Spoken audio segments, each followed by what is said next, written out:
আলেম সাহেব তার স্ত্রীকে নিয়ে ট্রেনে করে কোথাও যাচ্ছিলেন। পাশের সিটে এক উচ্চশিক্ষিত লোক এবং তার স্ত্রী বসেছিল। সেই লোকটির স্ত্রীর গায়ে ছিল বেশ খোলামেলা পোশাক। একসময় ওই উচ্চশিক্ষিত লোকটি আলেম সাহেবকে শুনিয়ে বলতে লাগলো, মোল্লারা তাদের নিজেদের বউকে আবদ্ধ করে রাখে, তাদের কোনো স্বাধীনতা নাই। তখন সেই আলেম সাহেব বললেন, ভাই আপনার ওই ব্যাগের মধ্যে আছে কি? লোকটি বলল, কেন? এতে আমার মহামূল্যবান জিনিসপত্র রয়েছে।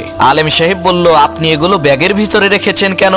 লোকটি বলল, চোর এবং খারাপ লোকদের হাত থেকে বাঁচতে লুকিয়ে রেখেছি। তখন আলেম সাহেব বললেন, আমি আমার বউকে এভাবেই যত্নে লুকিয়ে রেখেছি যাতে তার দিকে কোনো খারাপ মানুষের নজর না পড়ে, কারণ আমার কাছে আমার স্ত্রী টাকা পয়সার চাইতেও বেশি মূল্যবান, আর আপনার কাছে আপনার স্ত্রী ধন সম্পদের চাইতে মূল্যবান নয়। তাই তো আপনি আপনার টাকা পয়সা যত্নে লুকিয়ে রেখেছেন আর স্ত্রীকে রেখেছেন খোলামেলা। এই কথা শুনে লজ্জায় লোকটির মাথা নিচু হয়ে গেল।